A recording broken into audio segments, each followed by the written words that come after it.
बोलिए वृंदावन बिहारी लाल की जय, सियावर रामचंद्र महाराज की जय। सुग्रीव को किसी कंदा का राज्य दिया और श्री राम लक्ष्मण परवर्षण पर्वत के ऊपर पधारे। कथा हमने जहाँ छोड़ी थी आप यहीं से शुरू करते हैं।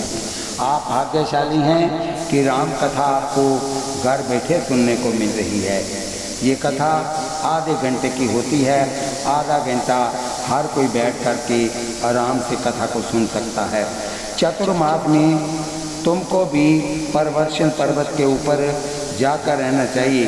कदाचित तुम ऐसा कहोगे, महाराज हमारा बंगला तो यहीं पर है, क्या उसको छोड़कर जाना पड़ेगा? ज्ञान भक्ति और वैराग्य की जहाँ वर्षा हो उसका नाम परवर्षण है। यहाँ ज्ञान भक्ति तथा वैराग्य की वर्षा बरसती है। ऐसी सात्विक भूमि खोज निकालो। यहाँ जाने के पश्चात भक्ति बढ़े, सात्विक भाव जागृत हो। ऐसी कोई पवित्र भूमि खोज कर एकांत में बैठकर ध्यान करो, प्रभु का कीर्तन करो। 4 महीने तक श्री रामचंद्र जी लक्ष्मण के साथ परवर्षण पर्वत पर विराजे। सुग्रीव को किशिकंदा का राज्य मिला। राज्य सुख में सुग्रीव इतने फंस गए कि 4 महीने में एक बार भी वे राम जी के दर्शन करने नहीं आए। श्री रामचंद्र की सहायता करने के निमित्त दिए गए वचनों को भी भूल गए। राम काज सुग्रीव विसारा। अत्यंत सुख में जीव भान भूल जाता है। सुग्रीव को सुखी करने के लिए प्रभु ने महाबलवान बाली को मारा। सुग्रीव को किशिकंदा का समस्त राज्य दिया। प्रभु ने 1 पैसा भी नहीं लिया। श्री राम तो निष्काम है, परंतु 4 महीने में एक बार भी सुग्रीव को प्रभु के दर्शन करने की इच्छा नहीं हुई। परमात्मा के पास वह गए नहीं। ये जीव दुष्ट है, ये जीव कृत घनी है।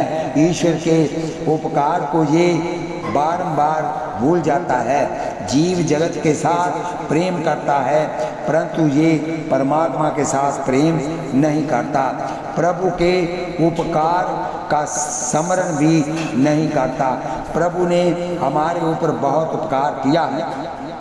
भगवान की बड़ी कृपा है कि हम सब परवृत्ति छोड़कर आज कथा में बैठे हुए हैं। हमें श्री राम कथा सुनने का सौभाग्य मिला हुआ है। ये श्री राम कृपा का ही फल है कि आपको घर बैठे कथा मिल रही है। श्री राम जीव को ईश्वर को भूल जाता है। जीव तो ईश्वर को भूल जाता है, ईश्वर से विमुख रहता है, परंतु ईश्वर जीव को प्रत्येक काम में साथ देता है। श्रीमद् भागवत में पुरंजन की कथा आती है। इस पुरंजन का अविज्ञात नाम का मित्र था। अविज्ञात सदैव पुरंजन की गुप्त सहायता किया करता था। ये पुरंजन हो जीव पुरंजन, ये पुरंजन ही जीव और अतिशय अविज्ञात ही ईश्वर है। जीव ईश्वर का बिछड़ा हुआ अंश है। अंश के प्रति अंशी को अपार करना है और इस कारण से वह जीव की प्रत्येक क्षण गुप्त सहायता किया ही करता है। ये पृथ्वी किसकी है? मनुष्य परमात्मा की भूमि पर बैठा हुआ है। मनुष्य प्रभु की पृथ्वी के ऊपर चलता है। मनुष्य परमात्मा के दिए हुए जल का पान करता है। परमात्मा के उपकारों का स्मरण करो। तुम सुख में प्रभु की भक्ति करोगे तो तुम्हारे घर कभी दुख नहीं आवेगा। बहुत से जीव ऐसे होते हैं कि वह दुख में ही भक्ति करते हैं। दुख में ही गई भक्ति कच्ची भक्ति है, की गई भक्ति। एक ही लड़का था, वह बीमार हो गया। उसे विषम ज्वर टाइफाइड हो गया था। डॉक्टरों ने भी जवाब दे दिया। इसलिए उसने ठाकुर जी से प्रार्थना की। दुख में अधिकांश लोग भक्ति करते हैं, सुख में सबका स्मरण किया जाता है और दुख में राम का स्मरण किया जाता है। बालक ठीक हो गया, बड़ा हुआ, उसका विवाह हुआ और उसके घर पुत्र भी उत्पन्न हुआ। परंतु जब टाइफाइड हुआ था, जब मृत्यु की शैया पर पड़ा था, तब जैसा भाव भगवान में था वैसा भाव सुख में कहाँ रह सका। दुख में तो सभी ईश्वर की भक्ति करते हैं, परंतु दुख में जो परमात्मा की भक्ति की जाती है वह भक्ति कच्ची है। सुख में जो भक्ति करता है उसी की भक्ति सच्ची है। भगवान तुमको अधिक सुख देवे तो तुम क्या करोगे? कितने ही तो आराम कुर्सी पर पड़े पड़े आराम करेंगे कि ठाकुर जी ने बहुत सुख दिया है, प्रभु ने बहुत कुछ दिया है, बहुत सुख मिले तो अधिक भक्ति करो। आज जगत में अधिक जीव दुखी है। अपने को प्रभु ने बहुत सुख दिया है, जिसको प्रभु ने बहुत सुख दिया है उसको अधिक परोपकार करना चाहिए। कितने ही लोग समझते हैं कि जो हमको मिला है वह हम मौज शौक में क्यों ना खर्च करें, हम मज़ा क्यों ना उड़ाएं।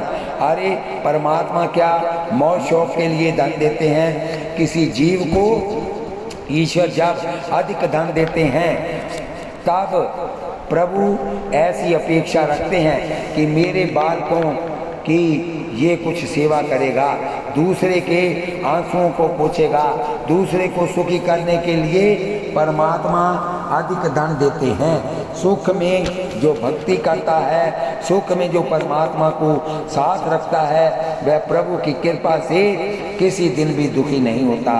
दुख में जो भगवान को साथ रखता है परमात्मा उसको दुख सहन करने की शक्ति देते हैं। दवाखाने में ऑपरेशन करना होता है तो उस समय शरीर के जिस स्थान पर चाकू चलाना होता है उस स्थान पर कोई दवा लगाई जाती है। उस दवा से वह अंग सूना हो जाता है। उसके पश्चात चाकू चलाते हैं। चाकू चलाने पर भी दवा के कारण मनुष्य को खबर नहीं पड़ती कि मेरे शरीर पर कोई शल्य क्रिया हो रही है। एक दवा में जब ऐसी शक्ति है कि शरीर में शल्य क्रिया होने पर भी दुख नहीं होता, तब फिर सर्वशक्तिमान ईश्वर जिसके साथ हों उसे दुख का अनुभव हो ही किस प्रकार सकता है। सुख दुख में भगवान को साथ रखो, ऐसा अभ्यास डालो कि प्रभु को साथ रखकर ही मैं सुख भोगूं। परमात्मा को साथ रखकर जो दुख सहन करता है उसके मन के ऊपर दुख का बहुत असर नहीं होता। संतों का चरित्र पढ़ोगे तो पता चलेगा कि हमें तो कोई भी दुख नहीं है। ठाकुर जी ने हमें बहुत सुख दिया है। हमें जैसा सुख है वैसा तो किसी को भी नहीं मिला होगा। तुम तुकाराम महाराज का चरित्र सुनोगे तो पता चल जाएगा कि महाराज को लोगों ने बहुत दुख दिया था। दुर्जन का स्वभाव है कि अकारण दूसरों को दुख देते हैं। तुकाराम महाराज के चरित्र में लिखा है कि होली के दिनों में तुकाराम महाराज जी के पास एक गदा लेकर दुर्जन लोग आए। उन्होंने महाराज जी से कहा कि इस गधे पर तुमको बैठाकर हम लोगों को वर घोड़ा बारात निकालवाना है। तुकाराम महाराज शांति निष्ठ थे। महाराज ने विचारा कि मैं मना ही करूँगा तो भी ये लोग जबरदस्ती करेंगे, इनकी अपेक्षा तो मैं ही प्रेम से स्वीकृति क्यों न दे दूँ। इसलिए महाराज ने कहा बहुत ठीक, मैं वर घोड़ा निकालने की इच्छा है तो भले ही निकालो। महाराज को गधे के ऊपर बिठाया। दुर्जन क्या नहीं करते, महाराज की गांव में घुमाने लगे, परंतु महाराज की शांति भंग नहीं हुई। महाराज की शांति के समान रूप से स्थिर रही। तुकाराम महाराज के चरित्र में अनेक बार चमत्कार हुए हैं, परंतु वह सभी चमत्कार प्रभु के दिए हैं। महाराज ने कभी एक भी चमत्कार नहीं किया। महाराज विचारते थे कि मुझे अपने पुण्य का नाश करना ही नहीं। चमत्कार करने से बहुत वर्षों के पुण्यों का नाश हो जाता है। चमत्कार करने से बहुत से लोग पीछे पीछे फिरने लगते हैं। इसलिए सच्चे संत कभी भी चमत्कार करते ही नहीं।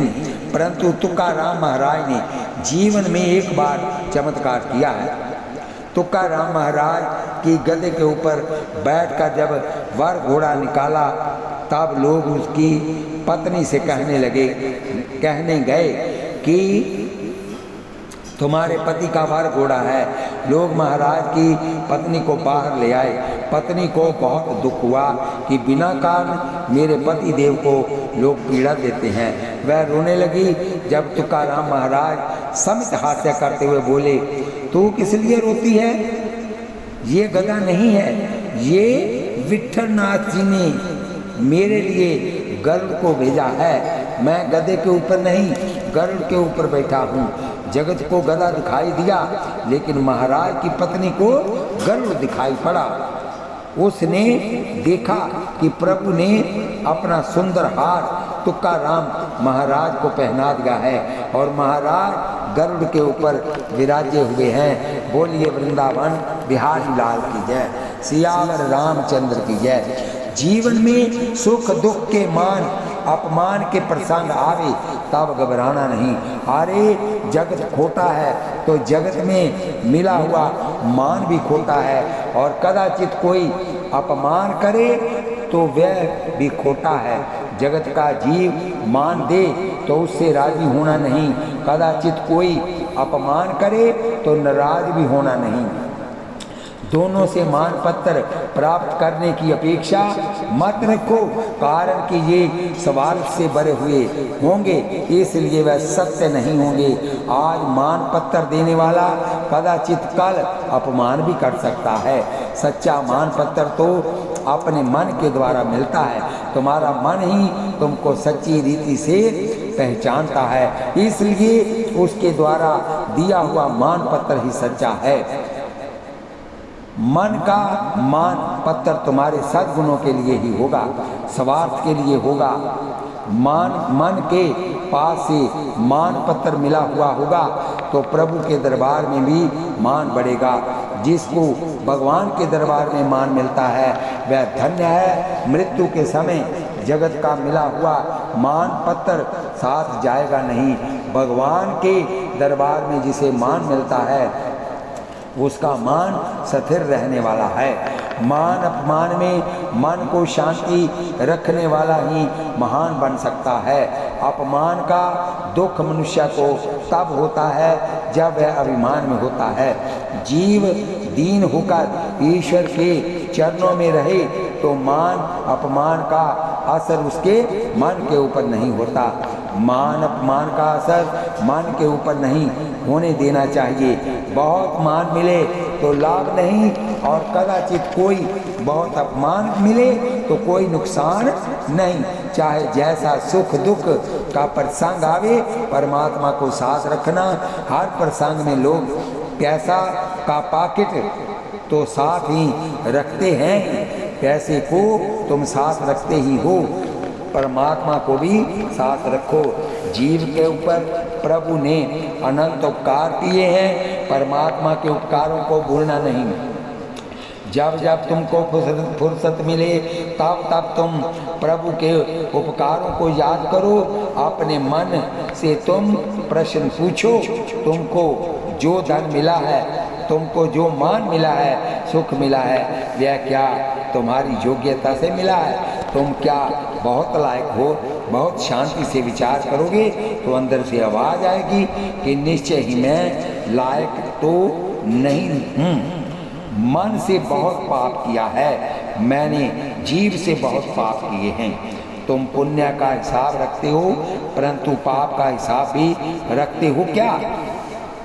किसी गरीब को कुछ दिया हो उसे मनुष्य याद रखता है, परंतु आज तक शरीर और इंद्रियां सुख में पैसे का जो दुरुपयोग किया है उसका क्या कभी विचार करता है? जो लोग दान पुण्य करते हैं वह कुछ बहादुरी का काम नहीं करते, वह स्वयं के लिए खूब रखते हैं और उससे भी अधिक बड़े, तब वह श्री राम जी की सेवा में खर्च करते हैं। इनको विश्वास है कि बहुत है अपने को कुछ कम पड़ेगा नहीं, ऐसा विश्वास है, इसलिए निकालते हैं। क्या कोई ऐसा है कि स्वयं दुख सहन करके परोपकार में, भगवत सेवा में खर्च करे? मनुष्य पुण्य का विचार करता है, पाप का विचार नहीं करता।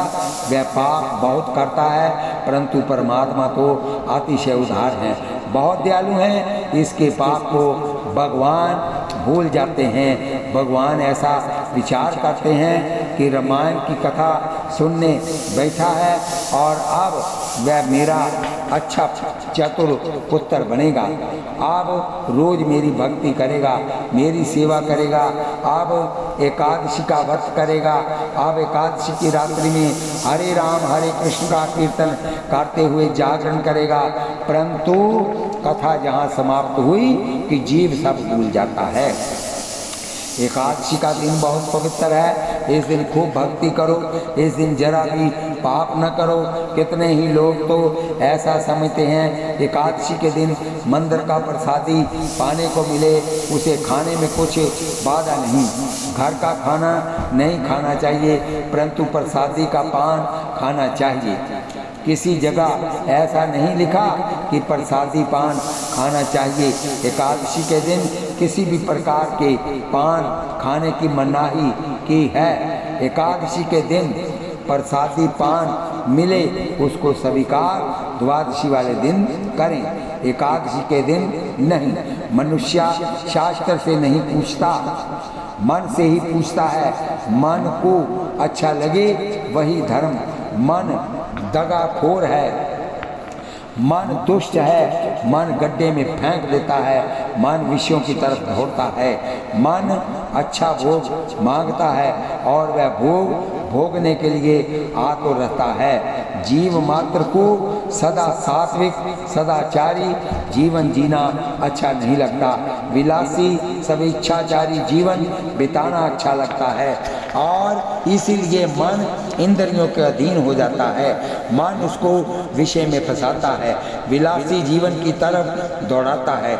जो विलासी जीवन बिताता है उसको ईश्वर के स्वरूप का ज्ञान नहीं होता।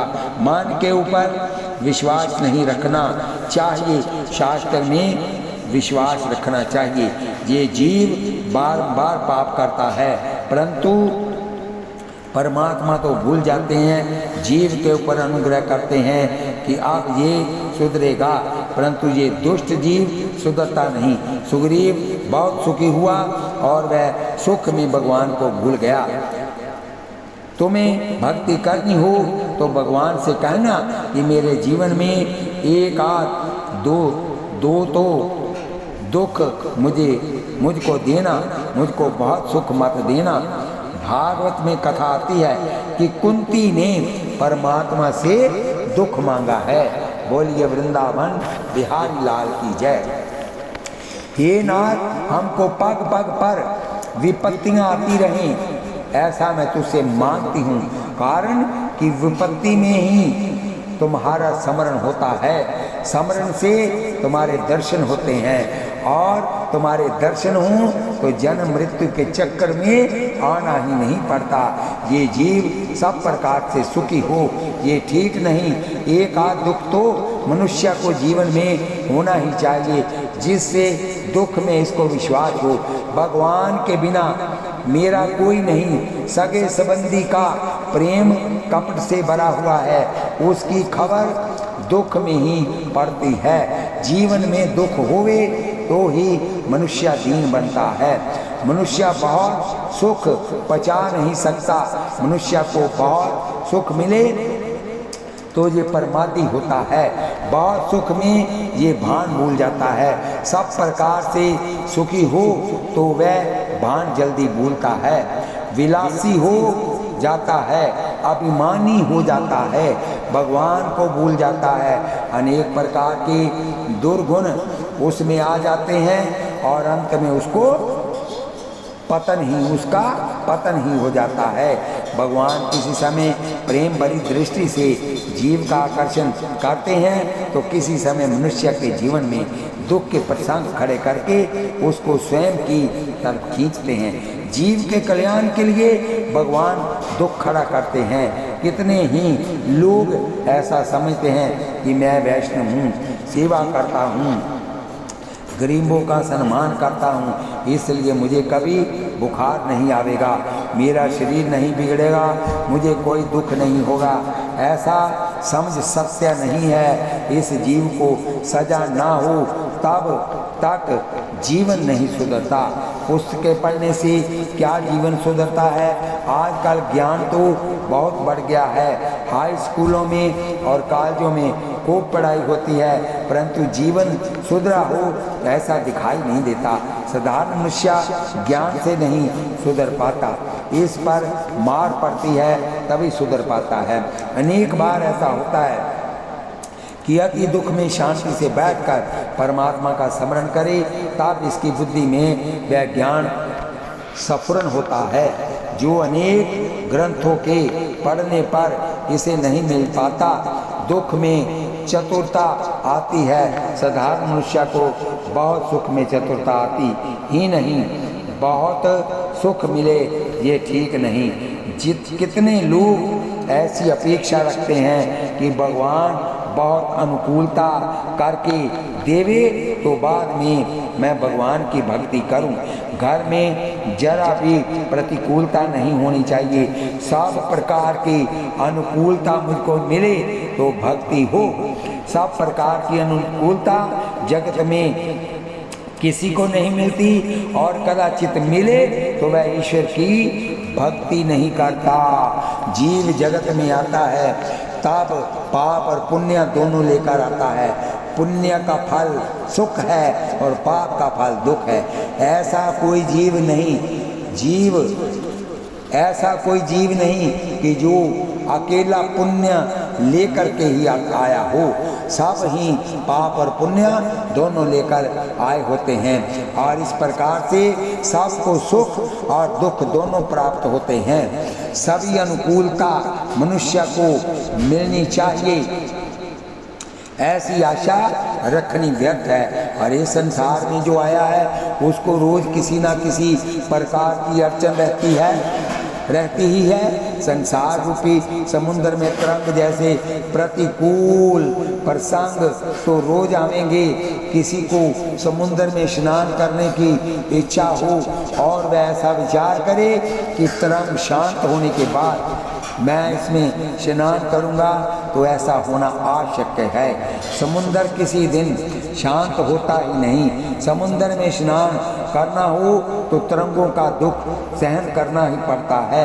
इस संसार समुद्र में भी अड़चन रूपी तरंगें आती ही रहती हैं। जीवन में एक अड़चन दूर हुई तभी दूसरी खड़ी दिखेगी, दूसरी दूर होगी तब दूसरी खड़ी रहेगी। तुम्हारे जीवन में ऐसा भी प्रसंग आ सकता है कि तुम जिस मनुष्य के साथ अधिक प्रेम करते हो, जिस जीव में तुम अतिशय विश्वास रखते हो, वह भी किसी दिन तुम्हारे साथ धोखा कर देगा। प्रारब्ध के अनुसार जीव का स्वभाव भी बदलता है। तुम्हारा और उनका लेन देन का संबंध पूरा होने पर ये जो कुछ करेगा वह तुझको भला नहीं लगेगा। तुम्हारी इसके प्रति अरुचि ही हो जाएगी, जिसके लिए तुम बहुत आशा पूर्ण रखते हो कि ये मेरे उपयोग में आवेगा, मेरा काम करेगा, मेरे साथ रहेगा, मेरी भलाई की बात बोलेगा। ऐसा तुम्हारा स्नेह साधारण से किसी कारण पर तुम्हारा शत्रु जैसा हो जाएगा। समम फिरे ऋषु वही परिते। शास्त्र में लिखा है कि जो मित्र नहीं वह यदि शत्रु हो जाए तो बाधा नहीं, परंतु जो मित्र है वह यदि शत्रु बन जाता है तब बहुत रुलाता है।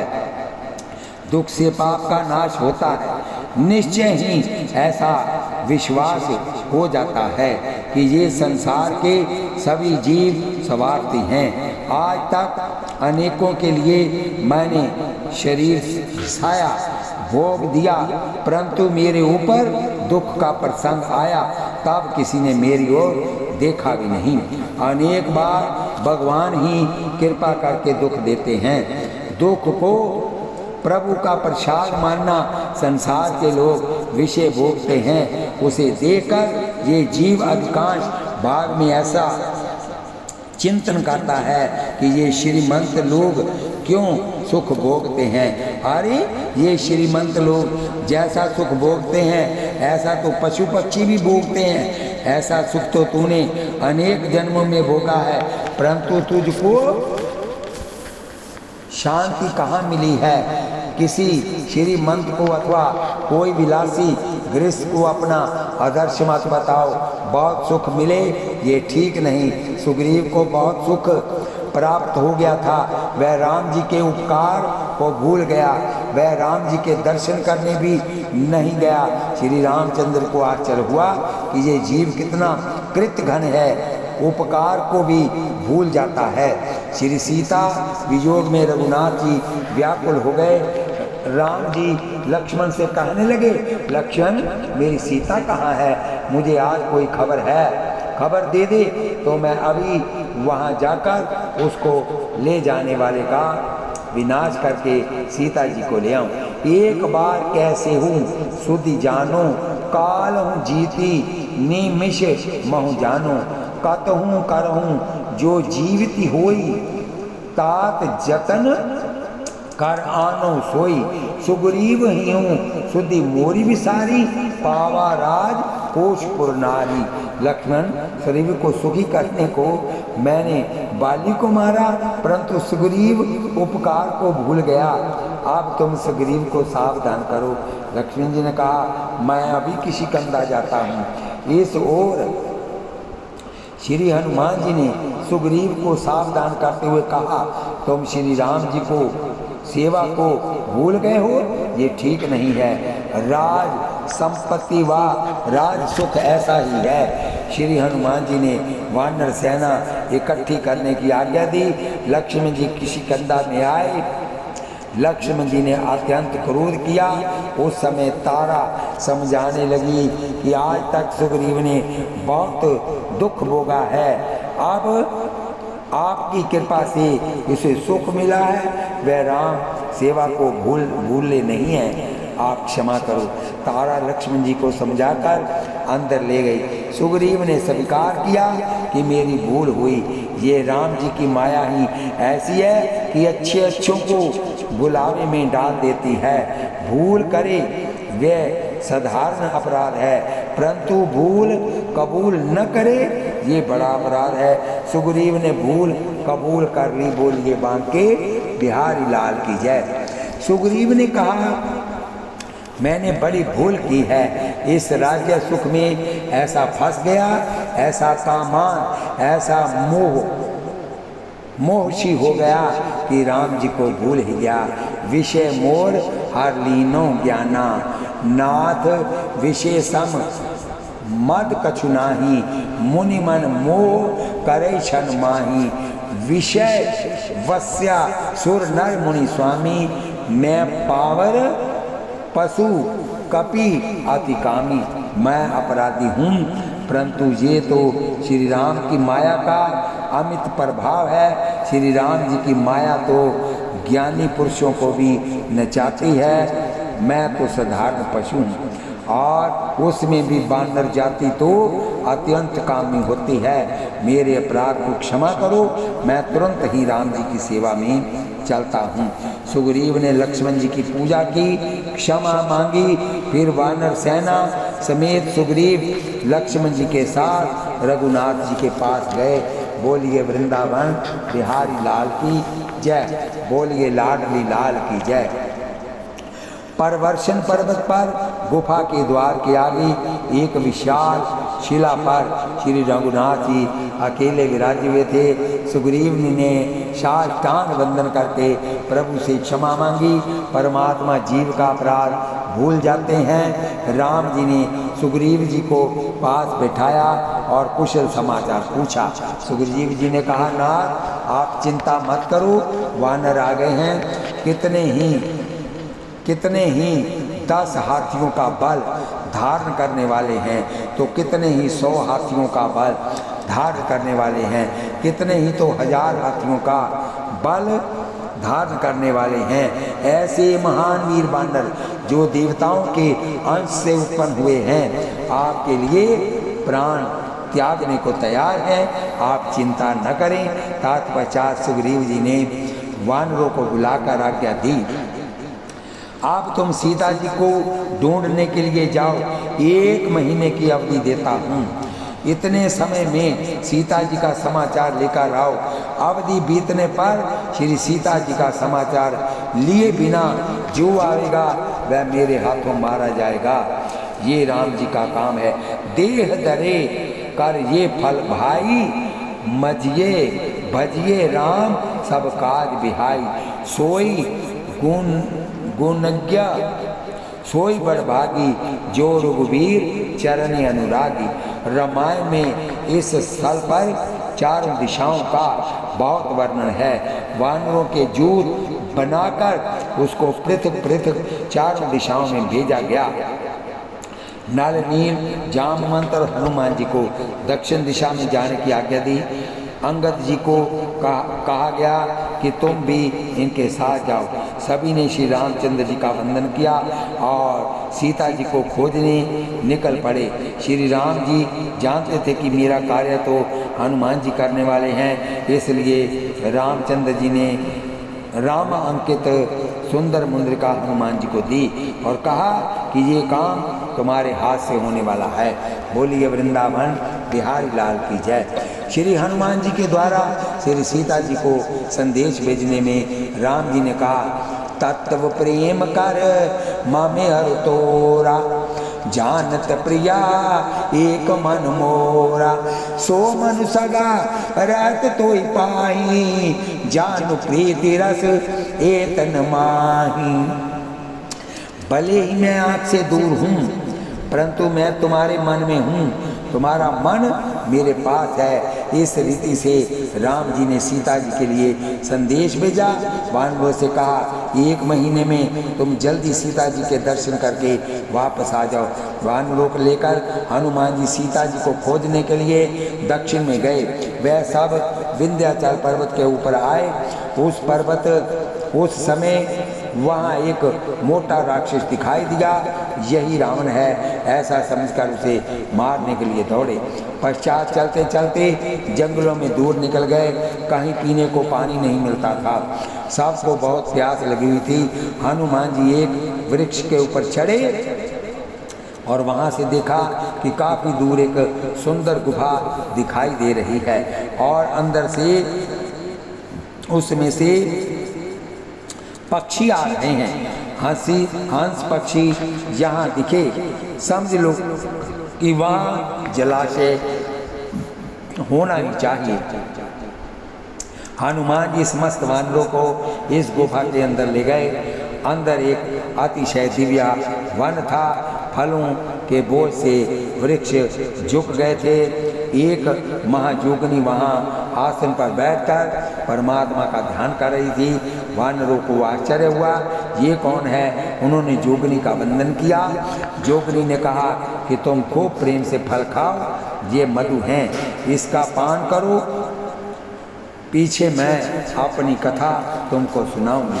जोगनी ने वानरों का सम्मान किया, फिर अपनी कथा सुनाई। मैं भगवान शंकर की दासी हूँ, शिव जी की आज्ञा से जहाँ तपस्याचार्य करती हूँ। शिव जी ने मुझे आज्ञा की हुई है कि श्री राम जी के सेवक जहाँ आवेंगे उनका तुम स्वागत करना। श्री राम जी के